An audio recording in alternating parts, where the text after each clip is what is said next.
बिहार में छात्र यूनिवर्सिटी से पहले ही परेशान थे और ऐसे में आपको बताते हैं कि पाटलिपुत्रा यूनिवर्सिटी के छात्र, खासकर लॉ के छात्र और ज़्यादा परेशान हो गए हैं। ऐसा हम नहीं कर रहे हैं, ऐसा लॉ के छात्र नेता रविरंजन तिवारी कह रहे हैं। जी आपको बता दें कि कुछ दिन पहले ही चीफ जस्टिस ने सभी वीसी को बुलाकर जिनका सेशन लेट चल रहा था खूब डांट फटकार लगाई थी और फाइन का भी प्रावधान कर दिया था। और अभी ऐसा आ रहा है कि जो ऑल इंडिया स्टूडेंट एसोसिएशन के छात्र नेता कोऑर्डिनेटर हैं रविरंजन तिवारी, उनका कहना है और कई स्टूडेंट भी इससे परेशान है कि लॉ के विषय में हर सब्जेक्ट में 45 नंबर लाना कंपलसरी कर दिया गया है, जिससे कई छात्र परेशान हो गए। ऐसा आरोप लगाया जा रहा है कि जो एग्जामिनर है, जो पहले बोला गया था कि 33% पे पास मार्क्स होगा, लेकिन जब सेशन एग्जाम हुआ, रिजल्ट आया तो 45% पे पासिंग मार्क्स कर दिया गया था, जिससे कई छात्र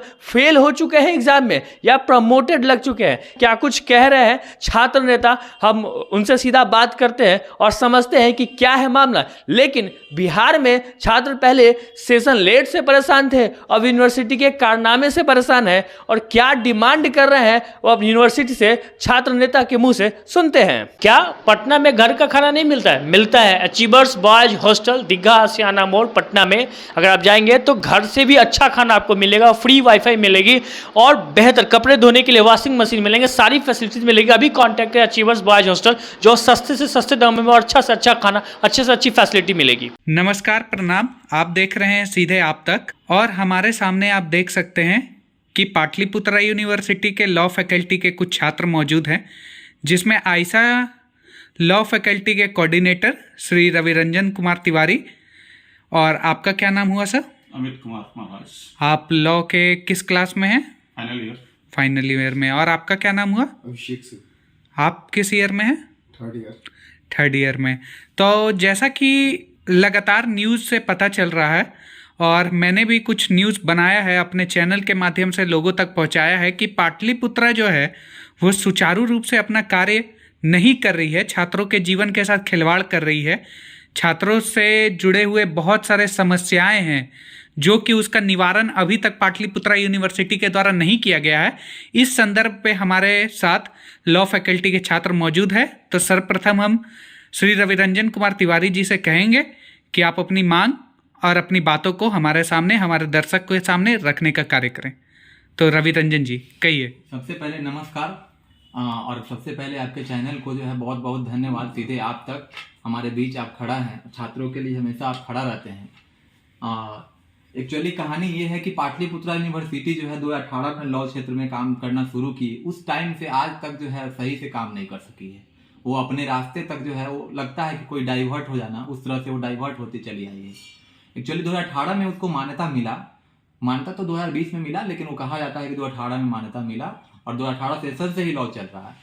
और कहानी ये है कि आज क्या पटना में आपको जमीन चाहिए? पटना में जमीन चाहिए, मकान चाहिए, फ्लैट चाहिए, कुछ भी चाहिए तो कांटेक्ट कीजिए प्रॉपर्टी डीलर सुधीर कुमार से, जो पिछले कई वर्षों से लोगों को उनका सपनों का घर, उनका सपनों का मकान दिलाते आ रहे हैं। कांटेक्ट कीजिए सुधीर कुमार। उसका कोई भी रूल एंड रेगुलेशन नहीं है और कभी पता ही नहीं चलता कि वो मगध के रूल पर चलता है या उसका कोई अपना रूल है। ये तो तानाशाही है, जो मन होता है वो अपना रूल बना लेता है, जो मन होता है इम्प्लीमेंट कर देता है। छात्रों तक कोई भी जानकारी नहीं पहुंच पाती है, जिसके कारण छात्र जो है बहुत परेशान है। और मैं यहाँ तक बताना चाहूंगा कि आज जो है, इससे पिछले सेशन में भी फेल इन एग्रीगेट का मामला आया था और इस बार फील्ड प्रमोट का मामला आया है। अब कहानी ये है कि टीचर चेक करने जाते हैं कॉपी। अब टीचर जब कॉपी चेक करते हैं तो उनको पता रहता है कि 33 पर पास है और वो देते हैं 36, 37, 39, 42, 43, 44। आप बताइए कि जब वहां तक पहुंचा देते हैं तो वो तो इतना ही मन में संतुष्ट है कि भैया हम बच्चा को पास कर दिए या पास हो गया बच्चा। लेकिन पता चलता है, जब पता चलता है कि बच्चा जो है सब प्रमोट और फेल हो गया, इसलिए कि जब वो कॉपी टेबुलेटर तक पहुंचती है तो टेबुलेटर को जो है 45 इंडिकेट किया जाता है, जिसके कारण सारे बच्चे प्रमोट में चले जाते हैं। यहाँ तक बिहार इंस्टीट्यूट ऑफ लॉ हो या आरपीएस लॉ कॉलेज हो, सारे लोगों की कहानी इसी तरह की है, ठीक ना। तो इसको जो है सुधारने के लिए हमने पत्र भी दिया, आयशा की तरफ से हमने एक लेटर लिखा और उसमें कुछ चीजें हैं जो मैं आपको बताना चाहूंगा। तो आपने ऐसा क्या जो लेटर पैड में आपने कुछ पत्र जो है वाइस चांसलर जी को सौंपा है, वाइस चांसलर जी को सौंपा है, कब सौंपा है आपने? वाइस चांसलर जी को मैं सौंपा था आज से विगत 10 दिन पहले मैं सौंपा। क्या आप लेटर दिखा सकते हैं, जो भी लेटर का फोटो है आपके पास? हाँ, लेटर का फोटो जीरोक्स तो नहीं है मेरे पास, लेकिन ये फोन में मेरे पास है। वो चीजें जो है क्या क्या जो है हम बताना चाह रहे हैं, मांग कर रहे हैं। देखिए, हम अपने दर्शकों को दिखा दें, ये लेटर श्री रविरंजन जी ने और इनके मित्रगण लॉ फैकल्टी के छात्र ने पाटलिपुत्रा यूनिवर्सिटी के वाइस चांसलर को सौंपा है। तो मैं इसको साइट से ऐड भी कर दूंगा जिससे दर्शक देख सके। तो आपने मुख्य रूप से क्या क्या मांगे अपने रखी है यूनिवर्सिटी के सामने? मेरा पहला मांग है, सबसे पहले छात्र छात्राओं को बिना बताए पास मार्क 33% से बढ़ाकर 45% कर दिया गया, क्यों? ये जी। दूसरा, प्रश्न पत्र में यह भी नहीं दर्शाया गया कितने मार्क्स का प्रश्न है और कितना छात्र छात्राओं को मार्क्स प्राप्त करना अनिवार्य है। दूसरा जी। तीसरा पॉइंट मेरा था, पाटलिपुत्रा विश्वविद्यालय के किस आदेश के द्वारा यह पारित किया गया, इसका मूल लक्ष्य आदेश क्या है, किस आधार पर यह लागू किया गया है। मेरा कहने का मतलब यह है कि कोई भी नियम अगर लागू किया जाता है ना तो उसके बाद से इंप्लीमेंट होता है, लेकिन साहब ये तो ऐसा यूनिवर्सिटी है कि ये तो पहले से ही नियम को इंप्लीमेंट कर देता है। अगर 2020 में मेरे कहने का मतलब कोई नियम बनता है तो 2018 से आप उसको लागू नहीं कर सकते हैं। ये तो जनरल बच्चा जानता है। आप उसको 2020 में अगर जो है बनाते हैं तो 2021 से लागू कीजिए, 2022 से लागू कीजिए, लेकिन इन्होंने बैक डेट से लागू कर दिया है। दूसरा कि ऐसा कोई नियम नहीं होता है जो मेजोरिटी स्टूडेंट को हानि पहुंचाए, तो वो नियम को नियम नहीं कहते हैं। ये मेजोरिटी स्टूडेंट को हानि पहुंचा रहा है। फेल इन एग्रीगेट का मतलब पता है पहले? फेल इन एग्रीगेट होता क्या भैया, हमको तो समझ में नहीं आता। वो तो यूनिवर्सिटी है ना, मैं आपको बताता हूँ, सुनिए।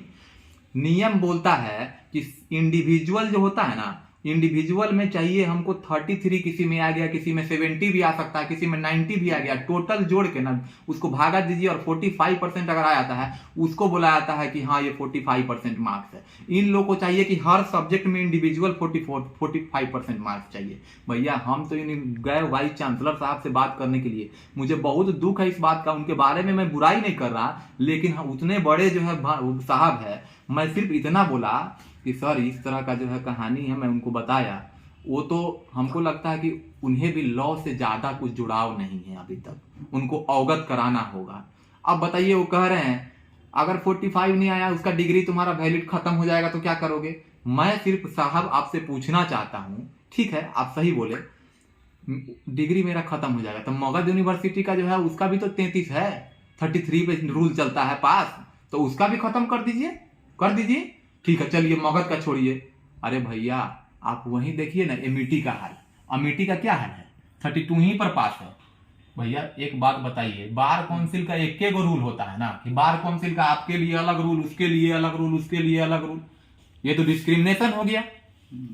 छात्र अगर हैं तो ये चीज बहुत गलत हो रहा है छात्रों के साथ। दूसरी बात कि हम कंट्रोलर तक कोई चीज आवेदन देते हैं तो वो वाइस चांसलर तक शायद हमको लगता है कि पहुंच नहीं पाता है, कि पता नहीं क्या इसमें राजनीतिक लोचा चल रहा है, अपने मनमानी किए जा रहा है, जो मन हुआ ठेस दिए, छात्र को करना है। भैया छात्र तो पागल हो जाएगा, डिप्रेस हो जाएगा, गंगा नदी में कूद जाएगा, कोई जमुना में कूद जाएगा, कोई जाके कहीं मर जाएगा। बताइए, एक तो 2-3 साल से जो ऑलरेडी आर्थिक स्थिति से प्रॉब्लम चल रहा है और फिर इस तरह का कहानी है। तो हम मीडिया बंधु से निवेदन करेंगे कि श्रीमान आप लोग मेरी आवाज को जितना हो सके, जितना दूर तक, यानी कि पूरा इंडिया इस चीज को देखे कि ये क्या हो रहा है बिहार में, बिहार का शिक्षा किस स्तर तक जा रहा है। अमित कुमार जी, आप कुछ कहना चाहेंगे यूनिवर्सिटी के हाल? आप फाइनल ईयर के छात्र हैं और यूनिवर्सिटी आपको क्या लेट कर रही है, किस तरह से त्रस्त कर रही है, आपके जीवन में किस तरह से रुकावट आ रही है, इसके लिए आप कुछ कहना चाहेंगे? कहना क्या, जो भी समस्या थी, जो भी स्थितियां थी, सब तो वर्णन रवि जी ने कर ही दिया है। कहने के लिए बाकी कुछ बचा ही नहीं है, सारा चीज तो उन्होंने बोल ही दिया है। तो अभिषेक जी, आपको क्या लगता है कि यूनिवर्सिटी रविरंजन जी की मांगों को पूरी करेगी, और अगर नहीं करती है तब इस पर आप लोग क्या कार्रवाई करेंगे? रही बात मांग पूरी करने की, तो वो तो असंभव है। यूनिवर्सिटी अपना तानाशाही दिखाता है छात्र के साथ, मतलब हमेशा तानाशाही वाला रवैया अपनाए रहता है। छात्र जैसे उसके दुश्मन है।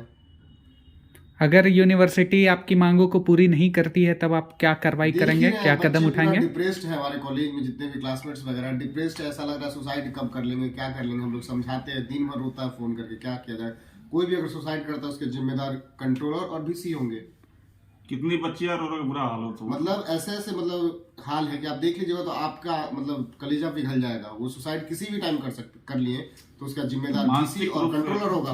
देखिए मीडिया बंधु, मैं आपको सिर्फ इतना बताना चाहता हूँ कि बहुत सारी ऐसी चीजें हैं जो लोगों तक नहीं पहुंच पाती है। जैसे ये लॉ है, कोई बच्ची लॉ कर रही है, लड़की, और उसके पिता नहीं चाहते हैं कि वो लॉ करे, लेकिन उसको जो है माता जी कहती है कि तुम लॉ करो, पैसा ले रही है और उसको प्रमोट कर दिया गया है। वहाँ ये है ना कि वो बच्चा डर से अपने पापा तक नहीं बता पाता है कि हम प्रमोट हो गए या फेल हो गए पापा। बताइए अब इससे बड़ा हम क्या बोल सकते हैं।